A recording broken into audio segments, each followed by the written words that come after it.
Presented by Yakult. Yakult पाचन में सुधार और प्रतिरक्षा बढ़ाने में मदद करता है। प्रतिदिन याकुल्ट का सेवन करें। नमस्कार, मैं हूं निखिल और आप देख रहे हैं दी लल्लन टॉप शो। जब अलगाववादी नेता सैयद अली शाह गिलानी का देहांत हुआ तो प्रशासन ने बहुत सारे एहतियाती कदम उठाए। भारी पुलिस बल तैनात हुआ, इंटरनेट सेवा बंद की गई और दूसरे प्रतिबंध लागू हुए। लेकिन इन सब के बीच रिस्क कर ये शिकायत बाहर आ ही गई कि गिलानी के अंतिम संस्कार में पुलिस प्रशासन ने मनमानी की, परिवार की सुनी नहीं। अब जम्मू कश्मीर प्रशासन ने इस आरोप पर खुलकर अपना पक्ष रख दिया है। घाटी में एक बेहद भावुक माहौल के बीच हो रहे इस आरोप प्रत्यारोप की खबर लेंगे दिन की बड़ी खबर में। साथ ही ये भी समझेंगे कि गिलानी के बाद हुर्रियत और पाकिस्तान समर्थित अलगाववाद का भविष्य क्या है। बात होगी महबूबा मुफ्ती के आरोपों की भी और बात होगी अफगानिस्तान की राजधानी काबुल में हुए असाधारण विरोध प्रदर्शनों की भी। वहां से लौटकर अपने देश में करनाल चलेंगे, देखेंगे कि किसान महापंचायत में क्या हुआ। लेकिन इस सबसे पहले पेश है दिन का वीडियो। आज हम गढ़मुक्तेश्वर इलाके में हैं, जो कि हापुड़ ज़िले में लगता है। गाज़ियाबाद से, मेरठ से सटा हुआ ये ज़िला है। और यहाँ पे हमको ये पॉली हाउस दिखा जिसमें खीरे की खेती हो रही है, खूब अच्छी हो रही है, मुनाफे वाली हो रही है। तो जब एक समय देश में कृषि संकट है तो ये एक मॉडल है जिस पर नज़र डाली जा सकती है। इसमें सब्सिडी भी है, इनपुट भी तगड़ा है, निवेश भी तगड़ा है, लेकिन आउटपुट और भी अच्छा है। इन भाई साहब का ये खेत है। क्या नाम है सर आपका? मेरा नाम राजेंद्र कुमार है। राजेंद्र जी, तो आप फर्स्ट जनरेशन किसान हैं या पहले भी खेती हुई आपके परिवार में? खेती होती रही है लेकिन ये खेती नहीं हुई। ये खेती, आइए चलते हुए बात करते हैं, आपका पॉली हाउस भी देख लेते हैं।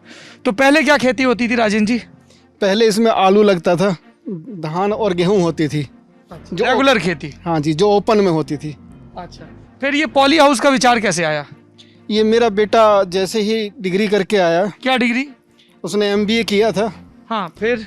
और वो यहाँ से बाहर जाने की कोशिश कर रहा था, इंडिया छोड़ने की। हाँ, मैंने उसको पूछा, भाई क्या चीज़ ऐसी है? उसने कहा कोई नई टेक्नोलॉजी का काम करूँगा जो इजराइल में है, पॉली हाउस। तो मैंने फिर सरकार से बात की। सरकार ने वहाँ बताया कि पॉली हाउस आप यहाँ भी लगा सकते हैं और उसमें 50% सब्सिडी सरकार देती है। जनता खेती के पैसे से पढ़ाई करती है और फिर नौकरी के लिए जाती है विदेश। लेकिन जब हम ये पूछने निकले कि क्या हाल है यूपी, तो गढ़मुक्तेश्वर में हमें मिल गए एक किसान जो खेती की एक तकनीक इजराइल से भारत लेकर आ गए और बढ़िया खेती कर रहे थे। अपनी सूझबूझ से उन्होंने काम लिया, सरकार से भी मदद ली और दूसरों के लिए उदाहरण बन गए राजेंद्र कुमार। ये रिपोर्ट अगर आप पूरी देखना चाहते हैं तो आपको जानना होगा दी लल्लन टॉप यूपी के YouTube चैनल पर। यहाँ आपको हमारी तमाम ग्राउंड रिपोर्ट्स मिलेंगी और मिलेंगे दिलचस्प व्लॉग्स, जिसमें रिपोर्टर्स सुस्ताते हुए बताते हैं कि जो दिखाया उन्होंने कैमरे पर, उसके अलावा उन्होंने दिन भर क्या देखा। अब चलते हैं दिन की सुर्खियों की तरफ। पहली सुर्खी है अफगानिस्तान से। अफगानिस्तान में अमेरिका और लोकतांत्रिक अफगान सरकार की हार हुई, लेकिन जीता कौन, इसे लेकर स्थिति अब भी स्पष्ट हो रही है। हमने आपको 6 सितंबर को तफसील से बताया था कि कैसे सत्ता के लिए तालिबान के धड़ों और कुख्यात आतंकवादी संगठन हक्कानी नेटवर्क के बीच संघर्ष चल रहा है। और इस पूरे खेल में एक बार फिर आतंक के सबसे कट्टर समर्थक देश पाकिस्तान का नाम सामने आ रहा है। पंजशीर में तालिबान के खिलाफ लड़ रहे नेशनल रेजिस्टेंस फ्रंट के अहमद मसूद ने भी तालिबान को मिल रही पाकिस्तानी मदद का जिक्र किया था। फिर 4 सितंबर को पाकिस्तान की खुफिया एजेंसी ISI के डायरेक्टर जनरल लेफ्टिनेंट जनरल फैज़ हमीद बिना बताए काबुल पहुंचे और मुल्ला बरादर से मिल भी लिए। इन सारी घटनाओं के बाद तालिबान को यह कहना पड़ा कि वो अफगानिस्तान में पाकिस्तान समेत किसी बाहरी देश का दखल बर्दाश्त नहीं करेगा। लेकिन इस घटनाक्रम ने अफगानिस्तान में पाकिस्तान को पर्दे के पीछे से निकालकर सामने ला दिया। अफगान लोगों ने अपने देश में पाकिस्तान के दखल को कभी पसंद नहीं किया और अब ये नाराज़गी तालिबान के दमन के बावजूद सड़कों पर दिख रही है। आज काबुल में पाकिस्तान के खिलाफ एक रैली निकली, जिसमें पुरुषों के साथ साथ महिलाएं भी भारी संख्या में शामिल हुई। रैली में चल रहे लोग पोस्टर्स लेकर चल रहे थे, बैनर्स थे। प्रदर्शनकारियों ने पाकिस्तान के खिलाफ नारे भी लगाए। ये सभी नारे एक सूत्र से बंधे थे, पाकिस्तान अफगानिस्तान छोड़ो, ISI हाय हाय। प्रदर्शनकारियों ने आज़ादी का नारा भी लगाया। प्रदर्शनकारी काबुल स्थित प्रेसिडेंशियल पैलेस के पास इकट्ठा हुए थे और काबुल सेरिना होटल तक जाना चाहते थे, जहां ISI के महानिदेशक ठहरे हुए थे। समाचार एजेंसी AFP ने खबर दी है कि इस रैली को तितर बितर करने के लिए तालिबान के लड़ाकों ने गोलियां भी चलाई। इस प्रदर्शन की खबर मिलने पर अफगानिस्तान के बल्ख प्रांत में प्रदर्शन शुरू हो गए, जिनमें सैकड़ों लोग जुटे। तालिबान भले ये कहे कि वो पाकिस्तान का दखल बर्दाश्त नहीं करेगा, लेकिन ये तथ्य है कि तालिबान सरकार के लिए पाकिस्तान का समर्थन बहुत मायने रखता है। कई तालिबान लड़ाकों के परिवार और बीवी बच्चे पाकिस्तान में ही बसते हैं, इसीलिए तालिबान पर पाकिस्तान का काफ़ी डिस्प्रपोर्शनेट प्रभाव है। संभवतः इसीलिए तालिबान के लड़ाकों ने आज के प्रदर्शन को ज़्यादा बड़ा होने नहीं दिया। इस संघर्ष के बीच अफगानिस्तान में खाने और दवाओं जैसी ज़रूरी चीज़ों की किल्लत शुरू हो गई है, क्योंकि सभी सेवाएं तालिबान के आने के बाद से लगभग ठप पड़ी हैं। ज़्यादा ख़राब हालत है पंजशीर प्रांत की, जिसने सबसे लंबे समय तक तालिबान का मुकाबला किया और आधिकारिक रूप से अब भी हार नहीं मानी है। दूसरी सुर्खी का संबंध है करनाल में हुई किसान महापंचायत से। हरियाणा के मुख्यमंत्री मनोहर लाल खट्टर करनाल से विधायक हैं और इसीलिए यहां न किसान मोर्चा और न सरकार फीके दिखना चाहते हैं। दिल ऑन टॉप शो में आपने देखा था कि किस तरह 28 अगस्त के रोज करनाल में हरियाणा पुलिस और किसानों के बीच संघर्ष हुआ। पुलिस के लाठीचार्ज में किसान जख्मी भी हुए। बाद में संयुक्त किसान मोर्चा की तरफ से कहा गया कि एक किसान की मौत भी हुई है। हरियाणा पुलिस ने कहा कि किसान की मृत्यु में पुलिस कार्रवाई की कोई भूमिका नहीं है। लेकिन तब तक करनाल एसडीएम रहे आयुष सिन्हा का एक वीडियो वायरल हो गया, जिसमें वो पुलिस के जवानों को प्रदर्शनकारियों के सिर तोड़ने की हिदायत देते देखे गए, सुने भी गए।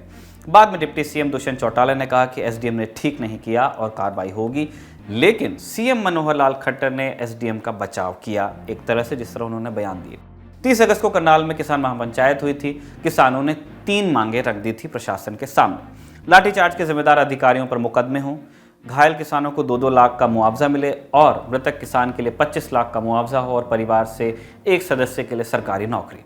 महापंचायत ने चेतावनी दी थी कि अगर ये मांगे नहीं मानी जाती हैं तो 7 सितंबर को करनाल अनाज मंडी में एक बड़ी महापंचायत होगी और करनाल स्थित मिनी सेक्रेटेरिएट अनिश्चितकाल के लिए घेर लिया जाएगा। चूंकि किसानों की सभी मांगे अभी तक मानी नहीं गई हैं, आज करनाल में किसानों ने अपने वादे के मुताबिक एक बड़ी किसान महापंचायत का आयोजन किया। प्रशासन ने पहले ही करनाल के अलावा कुरुक्षेत्र, कैथल, जींद और पानीपत में इंटरनेट सेवाएं बंद कर दी थीं और अर्धसैनिक बलों की 10 कंपनियों समेत कुल 40 कंपनियों से जवान करनाल में तैनात किए थे। करनाल प्रशासन ने इलाके में धारा 144 भी लगाई थी, लेकिन सरकार ने इशारा किया था कि वो शांतिपूर्ण प्रदर्शन को होने देगी। आज जब प्रशासन ने देखा कि वाकई बड़ी संख्या में किसान महापंचायत के लिए जुटने लगे हैं, तब किसानों को बातचीत के लिए एक और बार न्योता दिया गया। आंदोलनकारी किसानों के प्रतिनिधि इसमें शामिल भी हुए, लेकिन 3 दौर की बातचीत के बाद जब प्रशासन की तरफ से यही कहा गया कि आयुष सिन्हा के खिलाफ जांच में 1 महीना लग सकता है, क्योंकि अभी ये इस्टेब्लिश नहीं हुआ है कि क्या उनके बयान का और लाठीचार्ज के बीच सीधा संबंध है, तो बातचीत बेनतीजा रही और किसानों के जत्थे मिनी सेक्रेटेरिएट की तरफ बढ़ने लगे। 5 सितंबर को यूपी के मुजफ्फरनगर में किसान महापंचायत हुई थी और आज करनाल में हो रही है। मुजफ्फरनगर की महापंचायत जब बिना किसी अप्रिय घटना के पूरी हुई तो प्रशासन ने राहत की सांस ली थी। यही अब हरियाणा सरकार का भी लक्ष्य है। शाम को खबर आई कि प्रदर्शनकारी किसान करनाल में मिनी सचिवालय के पास पहुंच गए। किसानों को रोकने के लिए पुलिस की तरफ से वाटर कैनन का इस्तेमाल हुआ। किसान नेता राकेश टिकैत की तरफ से ट्विटर पर जानकारी आई कि पुलिस ने किसान नेताओं को हिरासत में लिया था, लेकिन फिर छोड़ दिया। तो अभी वहां तनाव की स्थिति बनी हुई है। करनाल के अलावा जींद में भी किसानों ने प्रदर्शन किया। करनाल जींद हाईवे को जाम कर दिया। आगे बढ़ने से पहले आपको बता दें किसान आंदोलन से संबंधित एक और अपडेट। आपको याद होगा कि 11 जनवरी को कृषि कानूनों पर सुप्रीम कोर्ट ने एक कमेटी बनाई थी जो सभी स्टेक होल्डर से बात करके सुप्रीम कोर्ट को एक रिपोर्ट सौंपने वाली थी। इस कमेटी में कृषि से संबंधित जानकारी रखने वाले 3 एक्सपर्ट्स थे, अनिल घणावत, अशोक गुलाटी और प्रमोद जोशी। कमेटी ने कहा था कि वो 85 किसान संगठनों से मिल ली है। इसी साल मार्च के आखिर में खबर आई थी कि कमेटी ने अपनी रिपोर्ट एक सीलबंद लिफाफे में सुप्रीम कोर्ट को सौंप दी है, लेकिन इसके बाद कुछ हुआ नहीं। और ये हमारा कहना नहीं है, ये कहना है कमेटी के सदस्य अनिल घणावत का। उन्होंने अब भारत के मुख्य न्यायाधीश को एक चिट्ठी लिख दी है। इसमें उन्होंने कहा है कि न रिपोर्ट सार्वजनिक की जा रही है और न ही अदालत ने इस पर सुनवाई की है। घणावत ने यह भी जोड़ा कि किसानों द्वारा उठाए गए मुद्दों का निराकरण अभी तक नहीं हुआ है और इससे उन्हें पीड़ा पहुंची है। तीसरी सुर्खी का संबंध है भगौड़े घोटालेबाज नीरव मोदी से। Prevention of money laundering act PMLA विशेष अदालत ने आज नीरव के रिश्तेदार मेनक मेहता के खिलाफ जारी सभी गैर जमानती वारंट खत्म कर दिए। मेनक की पत्नी पूर्वी नीरव मोदी की बहन है। मेहता को 50,000 के बॉन्ड पर बेल दी गई। अदालत ने यह भी कहा कि मेहता को देश छोड़ने के लिए अदालत की अनुमति लेनी होगी। वैसे मेहता के वकील ने इसका विरोध किया। मेनक मेहता और उसकी पत्नी पूर्वी पीएनबी घोटाले में सह आरोपी हैं और उनके खिलाफ 2018 से ही गैर जमानती वारंट जारी है। पूर्वी के खिलाफ इंटरपोल से रेड कॉर्नर नोटिस भी जारी हुआ था। फरवरी 2021 में पति पत्नी ने कहा कि वो सरकारी गवाह बनना चाहेंगे, लेकिन उनकी मांग थी कि उनके खिलाफ जारी गैर जमानती वारंट्स रद्द हों। गवाह बनने के बदले पूर्वी और मेनक को घोटाले की सभी जानकारी और संबंधित लोगों के नाम एजेंसीज को बताने होंगे। मेहता के वकील का कहना है कि वो एक ब्रिटिश नागरिक है और हांगकांग में रहता है। वकील ने यह भी कहा कि मेहता नीरव मोदी की संपत्तियों की जानकारी ईडी को देने को तैयार है। अगली सुर्खी झारखंड से है। सूबे की विधानसभा में नमाज के लिए एक कमरा क्या अलॉट हुआ, 2 दिन से हंगामा शांति नहीं हो रहा। विपक्ष में बैठी भारतीय जनता पार्टी ने मांग कर दी है कि नमाज के लिए हुए कमरे के आवंटन को रद्द किया जाए। आज भाजपा विधायक कार्रवाई शुरू होने से पहले ही विधानसभा पहुंच गए और विधानसभा के बाहर सीढ़ियों पर बैठकर हनुमान चालीसा पढ़ने लगे। कार्रवाई शुरू हुई तो स्पीकर रविंद्रनाथ महतो बार बार भाजपा विधायकों से सदन चलने देने की बात कहते रहे, लेकिन हंगामा थमा नहीं। स्पीकर ने यह भी कहा कि अगर विधायक नाराज हैं तो उन्हें पीट लें, लेकिन सदन चलने दें। उन्होंने ये भी जोड़ा कि भाजपा विधायकों को हनुमान चालीसा का आदर करना चाहिए और राजनीतिक मकसद के लिए उसका इस्तेमाल करने से बचना चाहिए। लेकिन भाजपा विधायक वेल में पहुंचे और जय श्री राम का नारा लगाने लगे। उधर भाजपा विधायकों ने आरोप लगाया कि स्पीकर निष्पक्ष नहीं है। आखिरी सुर्खी जुड़ी है छत्तीसगढ़ के मुख्यमंत्री भूपेश बघेल के पिता से। ब्राह्मण समाज के खिलाफ की एक कथित टिप्पणी को लेकर सीएम के पिता नंद कुमार बघेल को रायपुर पुलिस ने गिरफ्तार कर लिया है और अदालत में पेश किया। जब नंद कुमार ने कहा कि वो जमानत नहीं भरना चाहेंगे तो अदालत ने उन्हें 15 दिन की न्यायिक हिरासत में भेज दिया। इस पर भूपेश बघेल ने कहा कि अगर उनके पिता ने एक समाज के खिलाफ टिप्पणी की है तो कानूनी कार्रवाई होगी और कानून से ऊपर कोई नहीं है। दरअसल बघेल सीनियर ने हाल ही में उत्तर प्रदेश की अपनी यात्रा पर ब्राह्मणों के बॉयकॉट के लिए कहा था। इसे लेकर 4 सितंबर के रोज रायपुर में सर्व ब्राह्मण समाज ने एक एफआईआर दर्ज करा दी थी, जिसके संबंध में आज बघेल सीनियर को रायपुर पुलिस ने गिरफ्तार किया। दर्शक जानते ही हैं कि ये हाल में बघेल के लिए दूसरे झटके की तरह है। 2 हफ्ते पहले ही सीएम पद पर रोटेशन के लिए भूपेश बघेल और टीएस सिंहदेव के बीच खींचातानी हुई थी, जो रायपुर से खिंचकर दिल्ली तक पहुंच गई थी। ये थी सुर्खियां। अब देखते हैं बड़ी खबर क्या है। बड़ी खबर में बात होगी कश्मीर की। हाल के सालों में कश्मीर से हमें वो वीडियो थोड़े कम देखने को मिले जिसमें भीड़ सुरक्षा बलों पर पथराव कर रही है या फिर सुरक्षा बलों की तरफ से पैलेट गन्स चल रही हैं। 4-5 साल पहले ऐसी घटनाएं कश्मीर में थोड़ी आम थी। आपको याद होगा अनुच्छेद 370 के निष्प्रभावी किए जाने के बाद जम्मू कश्मीर में कई दिनों तक इंटरनेट बंद रखना पड़ा, लेकिन उसके बाद ऐसी नौबत नहीं आई जब पूरी कश्मीर घाटी में एक साथ इंटरनेट बंद किया गया हो। लेकिन इस सितंबर महीने में आकर चीज़ें थोड़ी बदलती दिख रही हैं। महीने के पहले 5 दिन कश्मीर में इंटरनेट बंद रखना पड़ा और श्रीनगर जैसे कुछ इलाकों में छठे दिन भी इंटरनेट चालू नहीं हुआ। लोगों के निकलने जुटने पर पाबंदियां हैं। पीडीपी नेता महबूबा मुफ्ती भी कह रही हैं कि उन्हें हाउस अरेस्ट में रखा गया है। ये सब शुरू हुआ हुर्रियत नेता सैयद अली शाह गिलानी की मौत के बाद। तो अफगानिस्तान में तालिबान का जाना और कश्मीर में गिलानी का देहांत, क्या इस मौके का फ़ायदा उठाकर कश्मीर में माहौल बिगाड़ने की कोशिश शुरू हुई है? गिलानी की मौत के बाद क्या राजनीति वहां चल रही है, इस पर बात करेंगे, लेकिन पहले थोड़ा सा बैकग्राउंड। 1990 के दशक के बाद से ये पहली बार है कि कश्मीर का सबसे बड़ा और मजबूत आतंकी संगठन हिजबुल मुजाहिदीन लगभग खत्म होने की कगार पे है। पिछले 2 सालों में किसी बड़े हमले में हिजबुल मुजाहिदीन का नाम नहीं आया। कमांडर सरीखा हिजबुल मुजाहिदीन का कोई बड़ा आतंकवादी पिछले काफ़ी दिनों से स्पॉट नहीं किया गया है। हालांकि छिटपुट घटनाएं कश्मीर में अब भी हो रही हैं। हाल के हमलों में टीआरएफ नाम का संगठन सबसे ज़्यादा एक्टिव रहा है, लेकिन इस गुट से जुड़े बड़े नामों को एक एक करके सुरक्षा बलों ने इनकाउंटर्स में न्यूट्रलाइज कर दिया है, मार दिया है। कहने का मतलब है कि आतंकियों के फ्रंट से सुरक्षा बलों के लिए वैसी चुनौती रही नहीं जैसी बुरहान वनी के वक्त थी या रियाज नाइकू के वक्त। आतंकियों के अलावा कश्मीर के अमन को दूसरी चुनौती रहती है हुर्रियत संगठनों से। इसकी राजनीति भी कमज़ोर पड़ती जा रही है।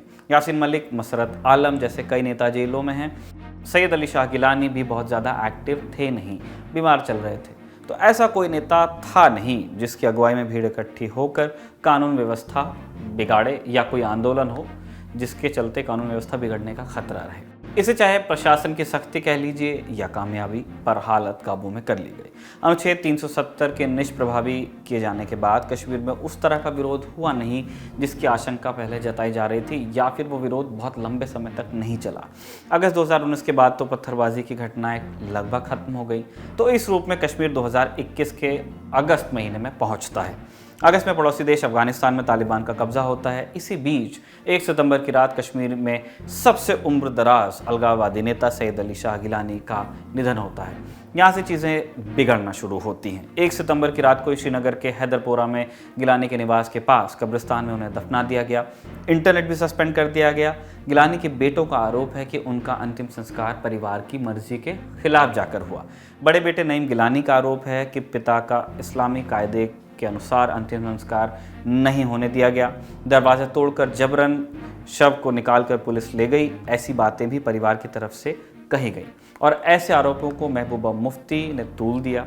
ऐसा नैरेटिव बनाने की कोशिश हुई कि मौत के बाद गिलानी को इज्जत नहीं बख्शी गई जिसके वो हकदार थे। बदले की भावना से काम हुआ। तो इस तरह के आरोपों से वह माहौल और तनावपूर्ण हो गया और फिर कल यानी 6 सितंबर को जम्मू कश्मीर पुलिस ने गिलानी के अंतिम संस्कार के कुछ वीडियो सार्वजनिक किए। कश्मीर जोन पुलिस की तरफ से एक के बाद एक कई ट्वीट कर अपना पक्ष बताया गया। तो क्या बताया पुलिस ने? लिखा कि गिलानी की मौत के बाद आईजीपी विजय कुमार उनके घर गए, उनके दोनों बेटों से मिले और निवेदन किया कि शव का अंतिम संस्कार रात में ही कर दिया जाए ताकि कानून व्यवस्था बिगड़ने न पाए। पुलिस के मुताबिक गिलानी के दोनों बेटे इसके लिए राजी भी हो गए थे, लेकिन 3 घंटे बाद पाकिस्तान के दबाव में उन्होंने अलग तरह का बर्ताव शुरू किया। शव को पाकिस्तान के झंडे में लपेटा गया। पाकिस्तान के पक्ष में नारेबाजी भी हुई। पड़ोसियों को भी वहाँ आने के लिए भड़काया गया। इसके बाद पुलिस की समझाइश पर रिश्तेदार उनका शव कब्रिस्तान ले गए और इस्लामी तौर तरीकों से अंतिम संस्कार हुआ। पुलिस का दावा है कि गिलानी के दोनों बेटे कब्रिस्तान नहीं आए क्योंकि अपने पिता के प्रति सम्मान के बजाय उन्होंने पाकिस्तान की वफादारी को तरजीह दी। तो इस तरह से पुलिस ने अपनी सफाई में कहा कि उन्होंने कुछ भी गैर इस्लामिक तरीके से नहीं किया।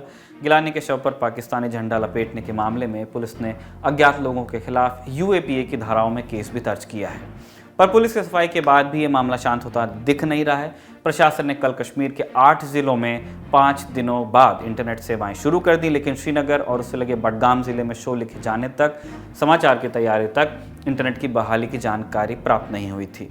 और इस मौके को भुनाने में लगी है कश्मीर की मेन स्ट्रीम पॉलिटिकल पार्टीज। आज जम्मू कश्मीर की पूर्व मुख्यमंत्री महबूबा मुफ्ती की तरफ से ट्विटर पर लिखा गया कि भारत अफगानों के अधिकारों पर चिंता जता रहा है, लेकिन कश्मीरियों के हक जानबूझकर छीने जा रहे हैं।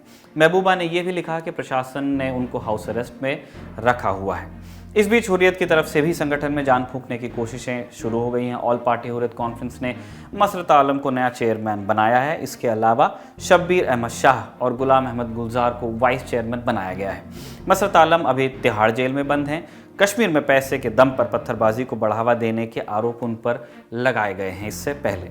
तो कुल मिलाकर कश्मीर की राजनीतिक पार्टियां और वहां के अलगाववादी नए माहौल में नए तरीके से अपनी राजनीति स्थापित करने में लगे हैं और इसी के साथ चिंता आतंक के मोर्चे से भी जताई जा रही है, उस मोर्चे पर भी जताई जा रही है। यह आशंका जताई जा रही है कि अफगानिस्तान के आखिरी किले पंजशीर में तालिबान की जीत के बाद पाकिस्तान का पूरा ध्यान कश्मीर की तरफ ही रहेगा। टाइम्स ऑफ इंडिया की सूत्रों पर आधारित रिपोर्ट के मुताबिक कश्मीर में पाकिस्तान के पास 200 आतंकी घुसपैठ करने के लिए तैयार हैं। कश्मीर में आतंक का खतरा बढ़ने का अंदेशा दूसरे देशों की तरफ से भी जताया जा रहा है। भारत में रूस के राजदूत निकोलाई कुदाशेव का कश्मीर पर बयान आया है। उन्होंने कहा कि अफगानिस्तान से आतंक बाहर फैलने का खतरा है।